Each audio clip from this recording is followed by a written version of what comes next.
салом дӯстон, имрӯз дар шаҳри Ариёз дастаи Истиқлол бо рақиби сарсахти гурӯҳи худ дастаи Ал-Наср бозии дуввуми даври гурӯҳиро мегузаронад.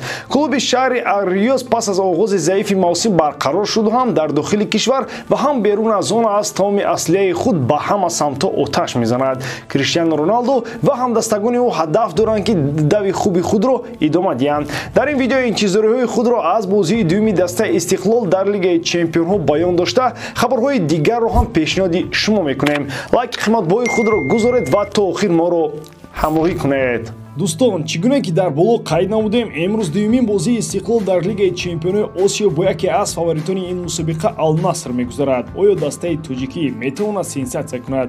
Тамошои рақобатро бо сарпарасти видеои мо ширкати 1x боз ҳам ҷолибтар гардонед. Дар он ҷо регистратсияи осон, пур кардани маблағ аз тамоми гӯшаву канори дунё, вале аз ҳам муҳим, бонус то ҳаҷми $100 дар аввалин пардохт бо промокоди AMG 0777 ссилкаи бозӣ дар комментарияи ин видео. Ал-Наср рӯзи ҷумъа дар бозии Премер-лигаи 2023-24 Арабистони Саудӣ Алтаиро бо ҳисоби 2-1 шикаст дод. Роналду яке аз муаллифони гол дар ин рақобат буд. Дар бозии якуми худ дар Лигаи Чемпионҳои Осиё бар зидди Персеполис, ки қаҳрамони дукаратаи Лигаи Чемпионҳои Африка аст, бо ҳисоби 2-0 ғалаба намуд. Холҳо ба шарофати ду голи, ки ҳарду дар нимаи дуввум зада шуданд, ба даст омаданд. Ал-Наср ба шонсҳои худ дар муқобили Истиқлол боварӣ хоҳад дошт. Дастаи Истиқлоли Тоҷикистон бо нузтарин мусобиқаи бошгоҳи Осиёро дар мавсими ҷорӣ 2 ҳафта қабл бо тими иштирокчии даври нимниҳои Лигаи Қаҳрамонои Африка 2022 Ал-Дуҳайл мусовии бидуни гол оғоз кард.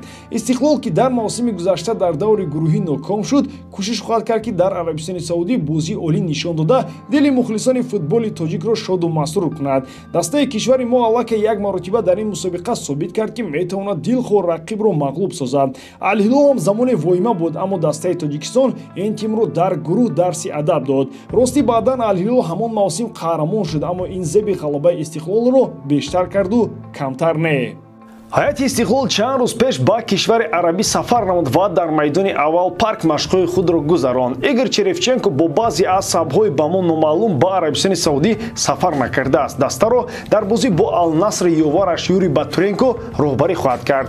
тибқи баъзе аз сарчашмаҳо Садио Мане ба рӯйхат ҳамроҳ нест ва шояд дар ин бозӣ иштирок накунад. Роналду соқу саломат аст, ӯро мо шояд дар бозӣ аз дақиқаҳои аввал бинем. Мебахшӣ Криштиану, вале имрӯз мухлисони тоҷикат нестанд. Васоити ахбори оммаи Арабистон аз он мегӯяд, ки аз легионерҳои Ал-Наср муқобили Истиқлол Роналду, Леопорд, Талиска, Броздоиш, Фафана бозӣ мекунанд. Мане, Отавио, Телес дар ин бозӣ иштирок карда наметавонанд. Дар Лигаи Қаҳрамонои Осиё танҳо 5 легионери хориҷӣ ва 1 легионер аз Осиё иҷозат дода шудааст. Лука Модрич метавонад ҳамдастаи Лео Месси шавад. Дар ин бора чанд сарчашмаи варзишӣ аллакай хабар доданд. Интер Майами метавонад нимҳиматгари хорватиро ба сафи худ ҷалб созад. Чанд рӯз пеш Бекхем бо Лука Модрич вохӯрӣ доштанд. Гуфта мешавад, ки мавзӯи асосии суҳбати онҳо гузариши футболбози Реал Мадрид ба сафи Интер Майами будааст. Месси ҳам ҳавасманд будааст, ки бо Лука дар як даста баромад кунад. Аввалтар аз ҳама ин маълумотро собиқ амалгари Реал Мадрид Предраг Миятович гуфтааст. Ба маълумоти ин нафар, Модрич ҳам он қадар муқобил нест то карьераи аврупои худро ба анҷом расонад. Бо дар назардошти он, ки мавқеи Модрич ва Крос дар Реал Мадрид танг шудан мегирад, рафтани ин бозингар ба MLS ба ҳақиқат наздик менамояд. Дар бозиҳои охир Модрич умуман ба майдон ворид намешавад. Дар рақобати охирини чемпионати Испания Реал бар зидди Жирона бозӣ дошт. Модрич дар ҳайати захиравӣ монд ва то охир ба майдон ворид нагардид. Кросу Модрич аз нақшаҳои нави худ дар Реал розӣ нестанд. Барои ҳамин Модрич инро дарк карда метавонад идомаи карьераи худро берун аз Аврупо аллакай нақша кашад. Аз Арабистон ҳам вариантҳо ва пули калон ҳастанд, вале Лука шояд роҳи Мессиро интихоб кунаду ба Амрико равад. Жером Боатенг ба Бавария бармегардад. Сарчашмаҳои наздик ба мюнхениҳо ҳам ин хабарро тасдиқ мекунанд. Айни замон Жером аз муоинаи тиббӣ гузашта истодааст. Ӯ ҳатто як тамринро бо Бавария гузаронд. Дар мавриди имзо кардани шартнома сухан намеравад. Бавария мехоҳад якум дарк намояд, ки оё Боатенг қудрати расонидани кӯмак ба мюнхениҳоро дорад ё ин ки не. Пас аз муоинаи тиббӣ ва якчанд санҷиши дигар муайян мегардад, ки Боатенг бо Бавария шартнома мебандад ва ё мюнхениҳо аз ин идея даст мекашанд. Жером аз соли 2011 то 2021 2021 дар Бавария буд. Ӯ дар сафи ин тим 25 ҷоизаро бурд кард. Соли 2021 бозингари хатти ҳимоя ба дастаи Лион гузариш намуд. Тобистони гузашта ӯ ва Олимпик Лион шартномаи ҳамкориро қатъ карданд. Пас аз ин Боатенг агенти озод шуд. Боатенг то анҷоми равзанаи трансферӣ ба ягон тим нагузашт. Пешниҳодҳо набуданд. Бавария ин дифоъгари пешинаи худро боз ба сафи худ баргардонд. Акнун аз саломатӣ ва формаи Боатенг вобаста хоҳад буд, ки ӯ дар Бавария минбаъд бозӣ мекунад ё ин ки на. Мюнхенҳо ният карданд, ки бо ин дифоъгари марказӣ шартномаи кӯтоҳмуддат ба имзо расонанд.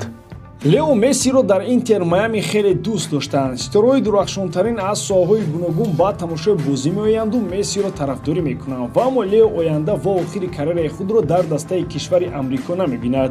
Ӯ мехоҳад ба қисмати дигари қитъа рафта, дар он ҷо охирин рӯзҳоро аз карьерааш паси сар намояд. Сухан дар бораи дастаи Ньюэлс Бойз меравад, клубе ки дар он Месси роҳи бузурги худро ҳамчун футболбоз шурӯъ кардааст. Аммо мухлисони Лео метавонанд ором бошанд, чунки Месси то соли 2025 дар дастаи Майами бозӣ хоҳад кард.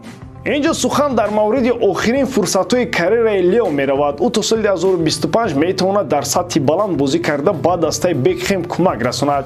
Баъдан тобистони соли 2025 ба клуби овони кӯдакиаш меравад. Мухлисони Барса аз ин шунидани ин хабар хавотиру нигарон мешаванд, чун ҳама бо Месси мехостанд дар Камп Nou хайрухуш кунанд. ба ҳамин тамом бори дорам ки эҷодкории ман ба шумо писанд меояд. Лайк, комментария ва дар канал обуна шуданро аз ёд набароред. бо шумо мисли ҳар вақта Муҳаммад Гаиров. Хай бародарон, дар паноҳи Аллоҳ.